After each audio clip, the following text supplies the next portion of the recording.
Beat marshal यांना call आला की एक महिला धारगाव परिसरामध्ये जखमी अवस्थेत पडलेली आहे।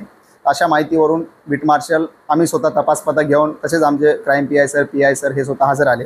त्या दरम्यान असं समजलं की जी जखमी महिला आहे तिचं नाव आहे आरती रमेश तिवारी आणि त्यांचे पती रमेश प्रसाद तिवारी यांच्या दोघांमध्ये वाद झाला आणि रमेश प्रसादने आरतीला त्या ठिकाणी दगडाने डोक्यावर गंभीर दुखापत करून जखमी करून पळून गेला होता। हे दोघेही राहणार पारडी हद्दीमध्ये आहेत आणि त्या दिवसापासून रमेश फरार होता। आरतीला आम्ही उपचारकामी मग मेडिकल हॉस्पिटलला ॲडमिट केलं। मेडिकल हॉस्पिटल दरम्यान उपचारादरम्यान तिचा मृत्यू झाली। त्या मृत्यूनंतर आपण कलमवाढ केलेली आहे गुन्ह्यामध्ये। कलमवाढ केल्यानंतर 302 प्रमाणे तपास सुरू आहे गुन्ह्याचा आणि तेव्हापासून आरोपी हा फरार होता आणि आपल्याला माहिती मिळाली की तो आरोपी हा कोतवाली हद्दीमध्ये फिरत आहे। अशा माहितीवरून आपण DB टीम रवाना केली तिथे। DB टीमने तो आरोपी मिळून आला।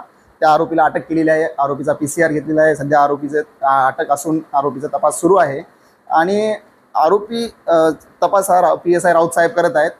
कारण असं नेमकं समोर आलेलं आहे की ती महिला जी आहे मृतक जी आहे आरती ही फोनवर बोलायची कोणाला तरी, या कारणावरून रमेश तिला टोकायचा, पण तिने आरतीने त्याला काही सांगितलेलं नाही। रमेशचा तिच्यावर चारित्र्यामुळे संशय वाढत गेला आणि संशयाच्या कारणावरून रमेशने तिचा खून केलेला आहे।